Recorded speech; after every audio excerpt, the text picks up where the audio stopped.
글로벌 제약업계가 발칵 뒤집혔습니다. 미국 최대 제약회사 베르곤이 천문학적인 금액을 제시하며 한국의 평범한 들판에 흔하디흔한 야생콩 씨앗 영구권을 요구했지만 한국 측에서 전격 거부해 세계의학계가 충격에 빠졌습니다. 이 씨앗에는 불치병으로 여겨지던 특수 면역 혈관 질환 SIV를 획기적으로 치료할 수 있는 성분이 담겨 있다고 합니다. 한 환자는 이 치료법으로 생사의 갈림길에서 기적적으로 회복했다는 소식까지 전해지고 있는데요. 베르곤 측은 어떤 금액이라도 지불할 준비가 되어 있다고 밝혔지만 박승호 교수는 단호하게 우리 농업의 미래는 돈으로 살 수 없다며 거절했습니다. 도대체 우리 주변 상과들의 지천으로 널린 이 평범한 콩에 어떤 비밀이 숨겨져 있길래 글로벌 제약 거인도 무릎 꿇게 만들었을까요? 그리고 왜 한국은 엄청난 부를 마다하고 이를 지키려 하는 것일까요? 충격적인 진실 속으로 함께 들어가 보겠습니다. 안녕하세요. 제 이름은 존 크로우입니다.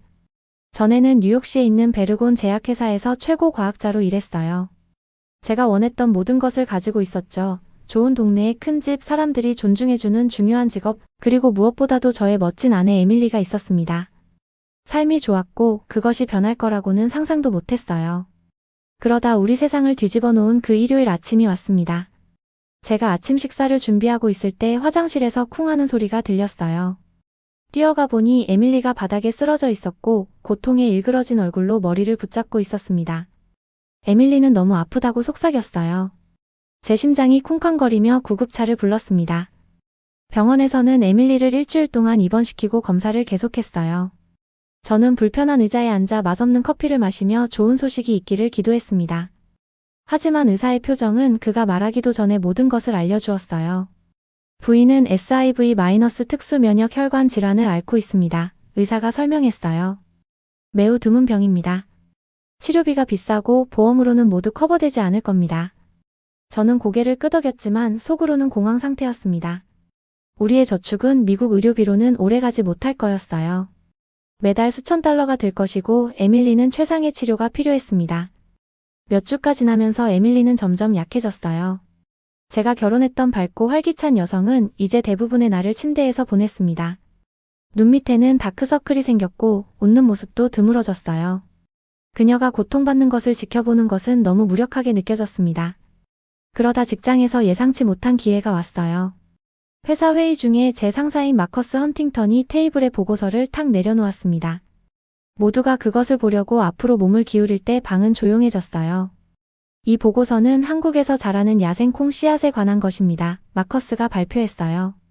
박승호 교수가 이 콩이 면역질환 치료에 도움이 될 수 있다는 것을 발견했습니다.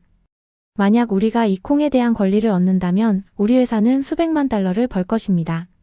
제 심장이 뛰었어요. 면역질환, 에밀리의 상태와 같은. 마커스가 저를 똑바로 쳐다봤습니다. 존, 당신은 우리의 면역질환 전문가입니다. 한국에 가서 박 교수와 함께 일했으면 합니다. 그가 우리와 협력하도록 설득해보세요.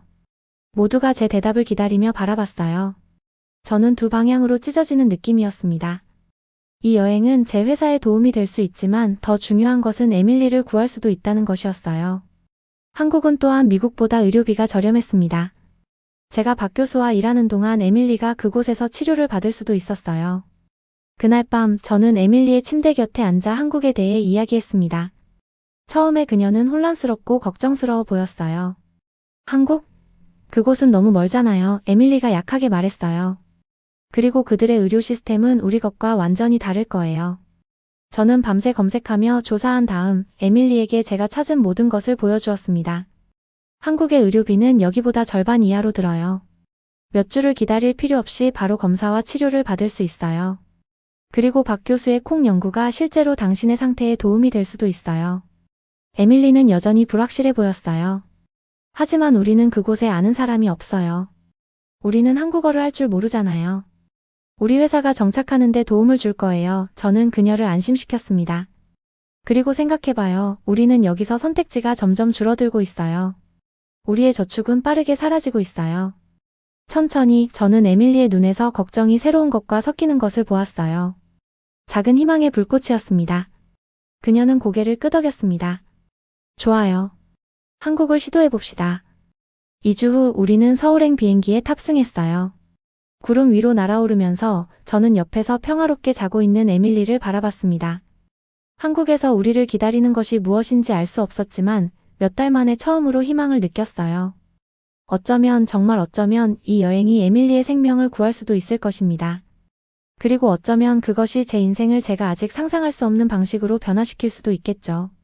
존과 에밀리의 비행기가 한국 인천공항에 착륙했을 때 그들은 모든 것이 얼마나 현대적인지에 즉시 놀랐습니다. 공항에는 디지털 안내판이 곳곳에 있었고 빠른 입국 심사 라인과 영어와 다른 여러 언어를 구사하는 친절한 직원들이 있었어요. 이것이 존이 한국이 그가 예상했던 것과 매우 다를 수 있다는 첫 번째 단서였습니다.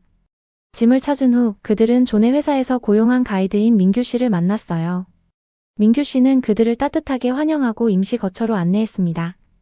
그는 믿을 수 없을 정도로 친절하고 도움이 되었으며 한국 생활에 관한 모든 질문에 답변하고 새로운 나라에 있는 것에 대한 불안감을 덜어주었어요. 서울로 가는 기차에서 존은 한국의 대중교통이 미국과 얼마나 다른지 눈여겨보지 않을 수 없었습니다. 기차는 디지털 게시판에 표시된 정확한 시간에 도착했고 티켓은 뉴욕보다 저렴했으며 모든 것이 정확한 일정에 따라 운영되었어요. 존은 감명을 받았습니다. 그들의 임시 아파트는 약 540제곱피트 17평이었어요. 열린 거실, 주방, 디지털 도어락과 온돌이라고 불리는 바닥 난방과 같은 하이테크 기능을 갖추고 있었습니다. 미국 집과는 완전히 달랐지만 나름의 특별한 매력이 있었어요. 특히 에밀리는 따뜻한 바닥을 좋아했습니다. 그녀는 아래에서 올라오는 부드러운 열기를 느끼며 여기서 조금 더 안전하게 느껴진다고 존에게 말했어요. 다음 날 아침 민규 씨는 그들을 서울의 큰 대학병원으로 데려갔습니다. 다시 한번 존과 에밀리는 놀랐어요. 병원 로비는 고급 호텔처럼 보였고 여러 언어로 된 디지털 체크인 시스템과 의사를 만나기 위한 효율적인 과정이 있었습니다. 모든 것이 그들이 예상했던 것보다 훨씬 빠르게 진행되었어요. 이준 박사를 만났을 때 그는 에밀리의 의료 기록을 주의 깊게 검토하고 그녀의 상태를 명확하게 설명했습니다.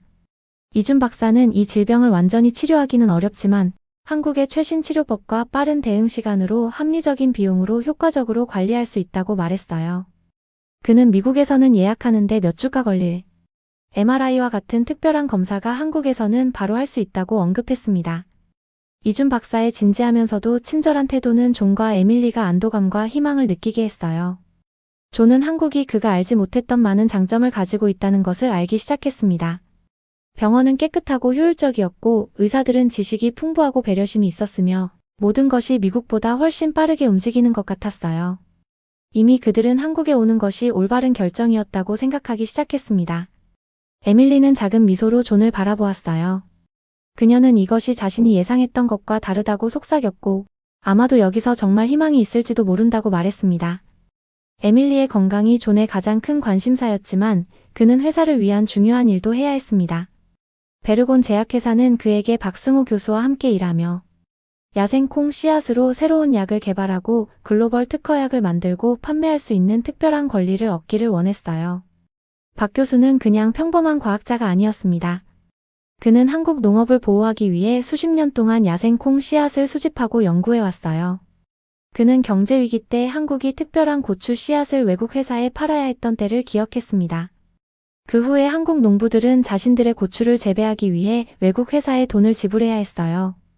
이 아픈 기억은 박 교수가 자신의 연구를 매우 보호하게 만들었습니다. 박 교수는 존에게 평생 동안 7,700가지의 다른 종류의 야생콩 씨앗을 수집했다고 설명했어요. 이것들은 단지 연구만을 위한 것이 아니라 한국 농부들의 자부심을 대표하고 미래 한국의 식량 안보에 중요하다고 했습니다. 만약 이 귀중한 자원을 외국 회사에 넘겨준다면 그 피해는 되돌릴 수 없을 것이라고 말했어요. 첫 만남에서 존은 박 교수를 설득하여 그의 회사와 함께 일하도록 노력했습니다. 그는 연구자금, 공동특허, 국제학술 교류를 제안했어요. 심지어 동정심을 얻기 위해 에밀리의 심각한 상태도 언급했습니다. 하지만 박 교수는 단호하게 거절했어요. 박 교수는 계약서는 그저 종이 조각일 뿐이며 돈이 더 많고 변호사가 더 좋은 쪽이 항상 이긴다고 말했습니다. 그는 자신의 평생의 노력과 헌신을 다른 사람들에게 넘겨줄 수 없다고 했어요. 이 말은 존을 깊이 상처 주었지만 한편으로는 교수의 입장을 이해했습니다. 한편 회사에서는 마커스 헌팅턴 CEO가 존에게 심각한 압력을 가하고 있었어요. 그는 만약 존이 박 교수를 설득하지 못한다면 그를 해고하고 에밀리의 의료 치료비 지불을 중단하겠다고 위협했습니다. 존은 어려운 상황에 처했어요. 회사의 요구와 그가 옳다고 알고 있는 것 사이에서 선택해야 했습니다. 많은 고민 끝에 존은 용감한 결정을 내렸어요. 그는 자신의 가족과 개인적 가치가 회사의 이익보다 더 중요하다고 결정했습니다. 그는 박 교수에게 불공정한 거래를 강요하기를 거부했어요. 이 선택은 심각한 결과를 초래했습니다. 존은 베르곤 제약회사를 떠났고 이는 에밀리의 치료를 위한 회사의 재정 지원을 잃는다는 것을 의미했어요. 하지만 그는 자신의 가치관에 충실했다는 것을 알고 마음의 평화를 느꼈습니다. 퇴사한 후 존은 박 교수의 연구실에서 자원봉사를 제안했어요. 처음에는 언어와 문화적 차이 때문에 어려웠지만 박 교수는 점차 존의 진실된 노력과 헌신을 존중하기 시작했습니다. 그는 존이 단지 돈을 벌기 위해서가 아니라 연구 자체에 진정으로 관심이 있다는 것을 알게 되었어요. 병원에서 존과 에밀리는 또한 소영이라는 환자 지원 코디네이터를 만났습니다. 소영은 그들이 한국의 주거 옵션과 일상생활에 대해 배울 수 있도록 도와주었어요. 소영과 민규 덕분에 존과 에밀리는 한국에서의 생활 방법을 이해하기 시작했습니다. 존은 한국을 새로운 시각으로 보기 시작했어요. 처음 도착했을 때 그는 주로 회사의 임무를 완수하고 미국으로 돌아가는 것에 대해 생각했습니다. 이제 그는 특히 박 교수의 한국 농업, 유산 보호에 대한 헌신을 목격한 후 한국의 문화와 가치를 높이 평가하기 시작했어요. 존은 어느 저녁 에밀리에게 여기서 생각했던 것보다 더 많이 배울 것이 있을지도 모른다고 말했습니다. 박 교수가 단지 어려움을 만들어내는 것이 아니라 중요한 것을 위해 지키고 있는 것이라고 했어요. 날이 지나 몇 주가 되면서 존과 에밀리는 한국 생활에 적응하기 시작했습니다. 처음에는 작게 느껴졌던 임시 아파트가 이제는 아늑하고 실용적으로 느껴졌어요. 소영의 조언으로 그들은 미국에서 썼던 같은 금액으로 훨씬 더 크고 현대적인 주거 공간을 감당할 수 있다는 것을 알게 되었습니다. 서울 강남구의 고급 주거 지역에는 훌륭한 커뮤니티 시설, 보안 시스템, 그리고 미국 도시의 비슷한 옵션보다 더 저렴한 현대적 편의시설이 있었어요. 존은 한국에서 그들의 돈이 얼마나 멀리 갈 수 있는지에 계속 놀랐습니다. 한국의 대중교통 시스템도 계속해서 그들을 감동시켰어요. 실시간 앱을 사용하여 열차 도착을 확인하면서 존은 뉴욕에서 흔했던 지연에 대해 걱정할 필요가 없었습니다. 열차와 버스는 항상 정시에 도착했고 깨끗했으며 미국보다 훨씬 저렴했어요. 에밀리의 건강은 한국 병원의 체계적인 관리와 신속한 치료 덕분에 천천히 개선되고 있었습니다. 이준 박사는 그녀를 위한 새로운 약물 계획을 만들고 보조제로 일부 한국 전통의학을 추가했어요. 점차적으로 그녀의 염증 수치는 정상으로 돌아왔고 갑작스러운 발작도 줄었습니다. 검사 결과는 존과 에밀리 모두에게 새로운 희망을 주는 긍정적인 진전을 보여주었어요. 에밀리는 어느 날 존에게 미국에서는 그저 더 아파지기만 했는데 여기서는 실제로 나아지고 있는 것 같다고 말했습니다. 한국에서의 매 의료 방문은 존이 배우고 있는 것을 강화했어요. 의료 시스템이 효율적이고 선진적이며 미국보다 훨씬 더 저렴하다는 것을요. 미국에서라면 수천 달러가 들었을 것이 한국에서는 감당할 수 있었고 이로 인해 그들은 돈 걱정 대신 에밀리의 회복에 집중할 수 있었습니다. 박 교수의 연구실에서도 존은 진전을 이루고 있었어요. 언어 장벽에도 불구하고 그는 연구에 기여할 방법을 찾았습니다. 박 교수는 존의 헌신을 알아차리고 야생콩 씨앗에 관한 자신의 연구를 더 많이 공유하기 시작했어요. 박 교수는 존에게 이 씨앗들이 면역 반응을 조절할 수 있는 특성을 가지고 있다고 설명하며 그의 광범위한 컬렉션을 보여주었습니다. 하지만 그들은 이를 신중하게 연구하고 미래 세대를 위해 보호해야 한다고 말했어요. 존의 박 교수에 대한 존경심은 날이 갈수록 커졌습니다. 여기에는 개인적 이득보다 지식과 자국의 유산을 더 가치 있게 여기는 과학자가 있었어요.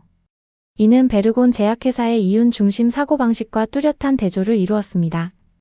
한편 소영은 에밀리가 외국인과 현지인 커뮤니티와 연결되도록 도왔어요. 에밀리는 일주일에 3번 한국어 수업을 듣기 시작했고 그녀가 배우는 각 새로운 단어는 그녀가 더 집에 있는 것처럼 느끼게 했습니다. 에밀리는 현지 식당에서의 저녁 식사 중 한국어를 배울 것이라고는 생각도 못했지만 실제로 즐기고 있다고 웃으며 말했어요. 한국 음식도 또 다른 즐거운 놀라움이었습니다. 그들은 채소와 고기가 들어간 다채로운 밥, 요리인 비빔밥과 테이블에서 직접 구워 먹는 맛있는 삼겹살을 발견했어요. 함께 먹는 스타일은 그들이 익숙한 것과 달랐지만 그들은 음식을 나누고 함께 새로운 맛을 시도하는 것을 사랑하게 되었습니다. 강남의 그들의 아파트는 주말에 탐험할 수 있는 아름다운 공원과 쇼핑 지역 근처에 있었어요. 동네는 깨끗하고 안전해서 밤늦게도 자유롭게 걸을 수 있었습니다. 이는 뉴욕에서라면 조심했을 것이죠. 천천히 하지만 확실하게 일시적인 의료 여정으로 시작된 것이 무언가 더 큰 것으로 변하고 있었어요. 한국은 그들의 집이 되어가고 있었고 그들은 둘 다 예상치 못한 방식으로 변화하고 있었습니다. 존과 에밀리가 한국 생활에 적응하고 있을 때 미국에서는 문제가 불거지고 있었습니다. CEO 마커스 헌팅턴은 존이 박 교수의 협력을 확보하지 못한 것에 화가 났어요. 그는 뉴스에 존에 대한 부정적인 이야기를 퍼뜨리겠다고 위협하기 시작했고 박 교수에게도 더 많은 압력을 가했습니다. 이러한 위협은 에밀리의 건강이 좋은 진전을 보이고 있을 때 존에게 전해졌어요. 그는 갈등을 느꼈습니다. 박 교수를 다시 설득하려고 해야 할까요? 아니면 자신의 결정을 굳건히 지켜야 할까요? 잠 못 이룬 밤을 보낸 후 존은 박 교수와 차를 마시며 만나기로 약속했어요. 그를 압박하는 대신 존은 단지 그의 딜레마를 솔직하게 공유했습니다. 존은 박 교수에게 자신이 그가 하고 있는 일을 믿는다고 말했어요. 한국을 위해 이 씨앗들을 보호하는 것이 중요하다고 했습니다. 하지만 그의 전 상사가 이제 그들 둘 다를 위협하고 있어서 에밀리의 치료가 걱정된다고 했어요. 박 교수는 조용히 듣다가 그의 반응으로 존을 놀라게 했습니다. 박 교수는 존의 정직함이 그의 진정한 성격을 보여준다고 말했어요. 많은 미국인들이 원칙보다 돈을 선택했을 텐데 존은 다르게 선택했다고 말했습니다.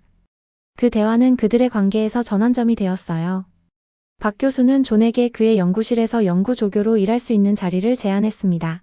단지 자원봉사가 아닌 진짜 일자리였어요. 이것은 존이 자신의 가치를 타협하지 않고도 한국에서 계속 살면서 에밀리의 치료를 지원할 수 있다는 의미였습니다. 박 교수는 존이 그들이 여기서 하고 있는 일의 중요성을 이해한다고 설명했어요. 함께 그들은 이 야생콩을 연구하고 한국의 농업 유산을 보호하면서 그 이점을 세계와 공유할 수 있다고 말했습니다. 존이 에밀리에게 일자리 제안에 대해 말했을 때 그녀는 몇 달 만에 가장 환하게 웃었어요. 에밀리는 자신이 생각해왔던 것을 말했습니다. 그녀는 나아졌을 때도 미국으로 돌아가고 싶지 않다고 했어요. 한국에서의 그들의 삶이 좋다고 말했습니다. 존은 충격을 받았어요. 정말로 한국에 머물고 싶은지 물었습니다. 에밀리는 고개를 끄덕였어요. 의료 서비스가 더 좋고 더 저렴하다고 했습니다. 도시가 안전하고 편리하며 친구들도 사귀고 있다고 했어요. 소영이 그녀가 더 강해지면 영어를 가르치는 자원봉사 일을 찾는 것을 도와주고 있다고 말했습니다.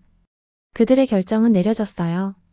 존은 마커스에게 전화하여 그들이 한국에 영구적으로 머물 것이며 베르곤 제약회사가 박 교수의 연구를 가져가는 것을 돕지 않을 것이라고 단호하게 말했습니다. 마커스는 격분하여 법적 조치를 취하겠다고 위협했지만 존은 자신의 입장을 굳건히 지켰어요.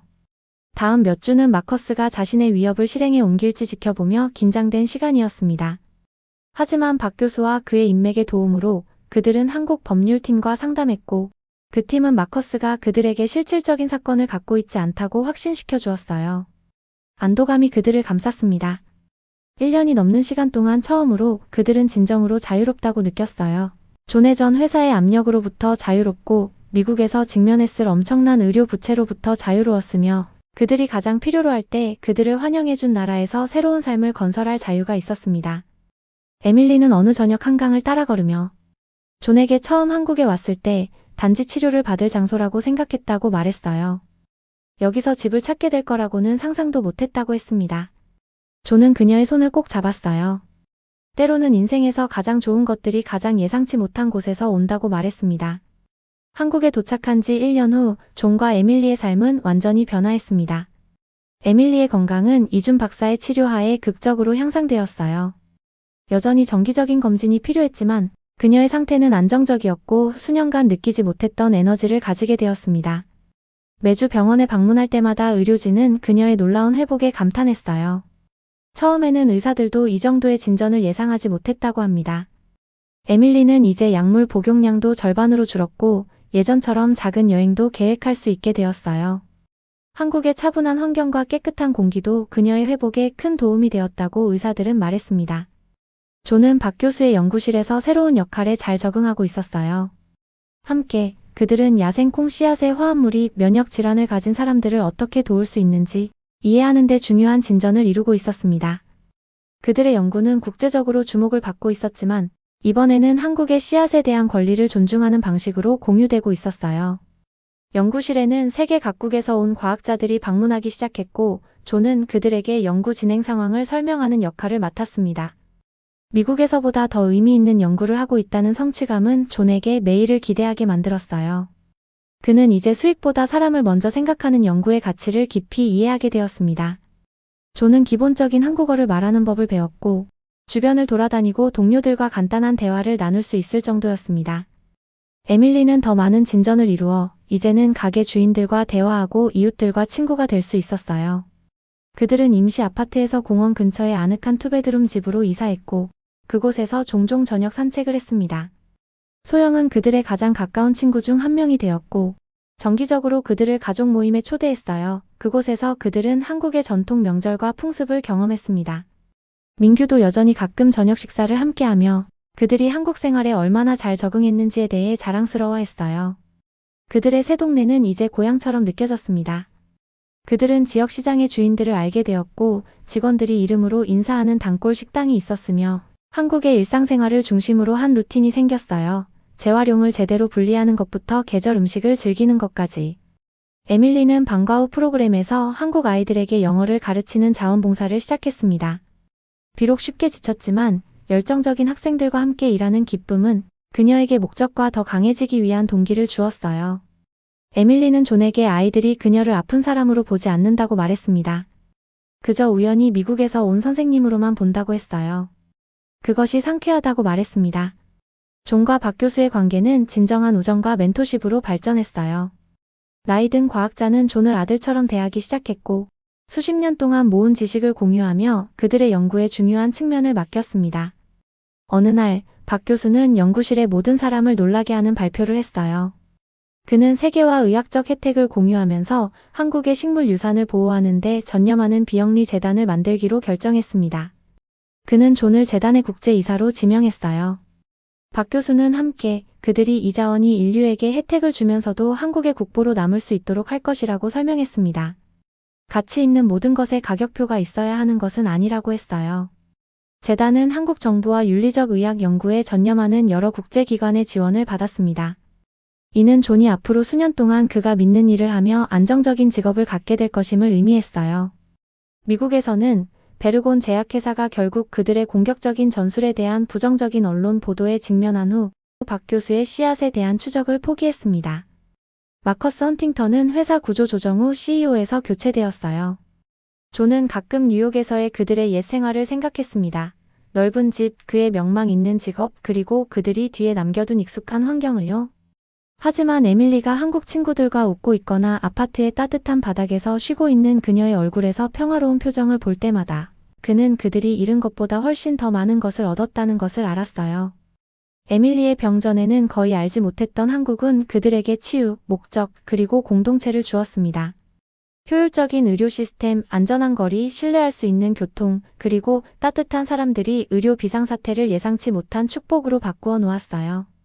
에밀리는 집에서 특별한 저녁 식사로 한국에서의 1주년을 기념하면서 그들이 처음 도착했을 때 얼마나 혼란스러웠는지 기억하냐고 물었습니다. 존은 고개를 끄덕였어요.